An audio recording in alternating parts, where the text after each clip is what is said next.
Hello అందరికీ welcome to Madhu graceful bytes. ఈరోజు మన ఛానల్లో మీకోసం ఒక ఇంట్రెస్టింగ్ ఈవినింగ్ స్నాక్తో మీ ముందుకు వచ్చేసాం. అదే ఆలూ బర్గర్. బర్గర్స్ అనగానే పిల్లలకి చాలా ఇష్టం కదండి. కానీ బయట తినే బర్గర్స్ కన్నా ఇంట్లో ఇలా హైజీనిక్గా అలాగే హెల్తీగా చేసుకుంటే వాళ్ళు కూడా ఇష్టంగా తింటారు. ఇక్కడ నేను చాలా సింపుల్ ప్రాసెస్లో చూపిస్తున్నాను. వీడియో కంప్లీట్గా చూసి మీరు మీ ఇంట్లో తప్పకుండా ట్రై చేయండి. ఇప్పుడు మనము వీడియో ప్రాసెస్లోకి వెళ్ళిపోదాం. ముందుగా మనము ఇక్కడ మిక్సీ జార్ తీసుకొని బ్రెడ్స్ని వేసుకొని మనం వీటిని బ్రెడ్ క్రమ్స్ని ప్రిపేర్ చేసుకోవాలి. ఇలా ప్రిపేర్ చేసుకొని వీటిని ఒక ప్లేట్లో వేసుకొని పక్కకు పెట్టేసుకోవాలి. అలాగే కార్న్ఫ్లవర్ వాటర్ని కూడా ప్రిపేర్ చేసుకొని పెట్టుకోవాలి. ఇక్కడ నేను 2 బాయిల్డ్ పొటాటోస్ తీసుకున్నాను. వీటిని మనము మంచిగా స్మాష్ చేసేసుకోవాలి. ఇలా మనము బాయిల్డ్ పొటాటోస్ని మొత్తం కూడా స్మాష్ చేసుకున్న తర్వాత దీంట్లోకి మనము సన్నగా తరిగి పెట్టుకున్న ఉల్లిపాయలని వేసుకోవాలి. అలాగే పచ్చిమిర్చిని వేసుకోవాలి. కొద్దిగా కొత్తిమీరని కూడా వేసేసుకోవాలి. ఇలా వీటిని వేసుకున్న తర్వాత దీంట్లోకి మనము రుచికి సరిపడేంత ఉప్పుని వేసుకోవాలి. అలాగే కొద్దిగా గరం మసాలాని యాడ్ చేసుకోవాలి. కొద్దిగా మనము ఆరిగానో కూడా వేసుకోవాలి. చిల్లీ ఫ్లేక్స్ వేసుకోవాలి. ఇక్కడ మనం కారం అనేది అస్సలు వాడట్లేదండి. వీటితోటే మనకి ఘాటు అనేది కంప్లీట్గా సరిపోతుంది. ఇలా ఆరిగానో వేసుకున్న తర్వాత దీన్ని మనము బాగా మిక్స్ చేసుకోవాలి. ఈ ఆనియన్స్, పచ్చిమిర్చి, గరం మసాలా అంతా కూడా పొటాటోస్కి బాగా పట్టుకునేలాగా మనం ఇలా చేయితోటి బాగా మిక్స్ చేసుకోవాలి. ఇలా వీటిని ప్రిపేర్ చేసుకొని దీన్ని మనము పక్కకు పెట్టేసుకోవాలి. ఇప్పుడు మనం ఒక ప్లేట్ తీసుకొని ఒక బ్రెడ్ స్లైస్ని తీసుకోవాలి. ఇలా మనం ఒక గ్లాస్ తీసుకొని దీన్ని మనము రౌండ్ షేప్లో కట్ చేసుకోవాలి.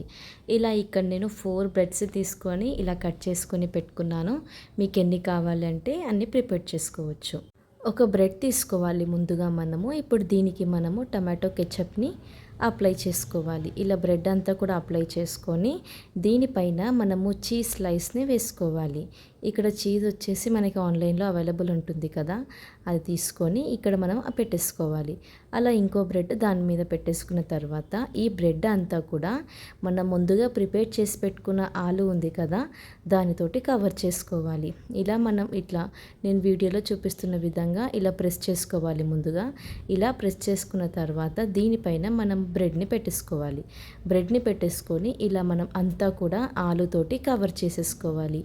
ఇలా కవర్ చేసుకొని మనము పక్కకు పెట్టేసుకోవాలి. ఇలా మీరు ఎన్ని బ్రెడ్స్ని ప్రిపేర్ చేసుకుంటే అలా అంతా కూడా ఆలుతోటి ఈ విధంగా మనము కంప్లీట్గా ప్యాక్ చేసేసుకోవాలి. ఇలా చేసుకున్న తర్వాత ముందుగా మనము కార్న్ఫ్లవర్ వాటర్లో డిప్ చేసేసుకోవాలి. ఇలా కంప్లీట్గా డిప్ చేసుకున్న తర్వాత బ్రెడ్ క్రమ్స్లోకి మనం ముందుగా ఇలా పెట్టేసుకోవాలి. అప్పుడు మనకి క్రిస్పీ లేయర్ అనేది ఫామ్ అవుతుంది. ఇలా బ్రెడ్ క్రమ్స్ అంతా కూడా ఈ ఆలుకి బాగా పట్టేసుకోవాలి. ఇప్పుడు మనం ఇలా ప్రిపేర్ చేసుకుంది వేడిగా ఉన్న ఆయిల్లో ఇలా వేసేసుకోవాలి. ముందుగా ఆయిల్ వేడిగా ఉందో లేదో చెక్ చేసుకున్న తర్వాత ఈ ఆయిల్లో మనము ఆలుని వేసేసుకోవాలి.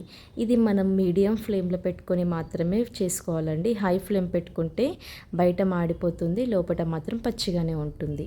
ఇలా మనం మీడియం ఫ్లేమ్ పెట్టుకొని ఇలా ఆయిల్ అంతా కూడా దీనిపైన వేస్తూ 2 సైడ్స్ కూడా మంచి గోల్డెన్ కలర్ వచ్చేంత వరకు ఫ్రై చేసుకోవాలి.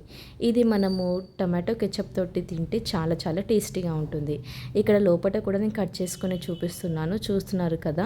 మనకి మంచిగా చీజ్ లేయర్ అలాగే టొమాటో సాస్ లేయర్ కూడా మంచిగా కనిపిస్తుంది కదా. అలా తింటే చాలా చాలా బాగుంటుందండి. పిల్లలు అయితే 100% షూర్గా వాళ్ళు ఇష్టంగా తింటారు. చూసారు కదా వీడియో కంప్లీట్గా. ఇప్పుడు ఈ వీడియో చూసి మీరు కూడా మీ ఇంట్లో తప్పకుండా ట్రై చేయండి. మీరు ట్రై చేశాక ఎలా వచ్చిందో మధు గ్రేస్ఫుల్ బైట్స్లో కామెంట్ చేయండి. Thank you for watching Madhu graceful bites. Like, share, subscribe. Bye.